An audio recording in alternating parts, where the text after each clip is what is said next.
Hi hello అండి, welcome to my channel Sri life style.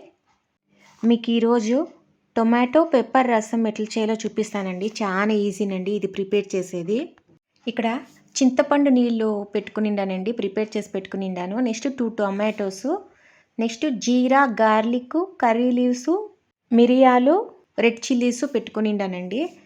First ఈ tomatoes మనము grind చేసుకుంటామండి. నీళ్ళు లేకుండా గ్రైండ్ చేసుకోవాలండి మెత్తగా. నేను ఇక్కడ కట్ చేసి వేయలేదండి, అట్లే వేసేస్తాను నేను. అది అట్లు కూడాను గ్రైండ్ అయిపోతుంది. ఇప్పుడు స్మూత్గా గ్రైండ్ అయిపోయిందండి. ఇప్పుడు ఆ టమాటో పేస్ట్ని ఈ చింతపండు వాటర్లో వేసి బాగా కలపాలండి.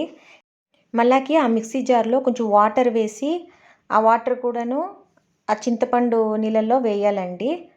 ఆ చింతపండు వాటర్లోనే ఇప్పుడే మనము 1/2 స్పూన్ పసుపు, 1 స్పూన్ సాల్ట్ వేసి బాగా కలపాలండి.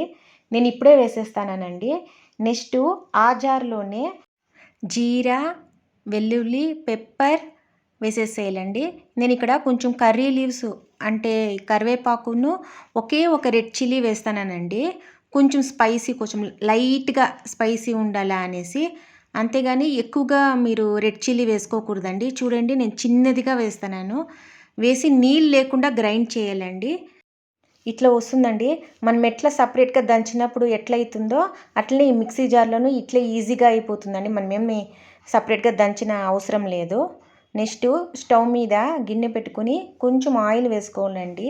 1/2 స్పూన్ సాసులు, 1/2 స్పూన్ జీలకర్ర వేసి next curry leaves, red chillies వేయాలండి. కరివేపాకు, రెడ్ చిల్లీస్ వేసిన వెంటనే మనం మూత పెట్టేయాలండి. లేకపోతే ఆయిల్ అంతాను మన చేతుల మీద పడుతుంది.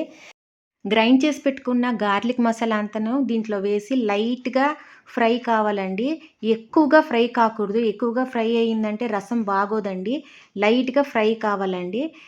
ఇప్పుడు మనము ప్రిపేర్ చేసి పెట్టుకున్న చింతపండు రసము దాంట్లో వేసేయాలండి.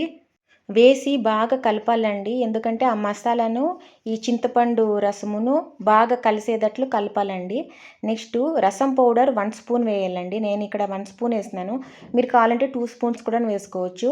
నేను ఇక్కడ టేస్ట్ చేసి చూసినానండి. నాకు కొంచెం పులుపు ఎక్కువగా ఉన్నట్లు అనిపించింది. అందుకే నేను కొంచెం వాటర్ వేసుకునిండానండి. మీరు కూడా అంతేనండి. అప్పుడప్పుడు చెక్ చేసుకోండి. పులుపు ఎక్కువగా ఉంటే కొంచెం వాటర్ వేసుకోండి. లాస్ట్లో కొత్తిమీర వేసుకొని బాగా కలపండి. ఇంకా వేడి వేడి టమాటో పెప్పర్ రసం రెడీ అయిపోయిందండి. ఓకేనండి, మీకు ఈ వీడియో కానీ నచ్చిందంటే లైక్ చేయండి, షేర్ చేయండి, సబ్స్క్రైబ్ చేయండి. బాయ్.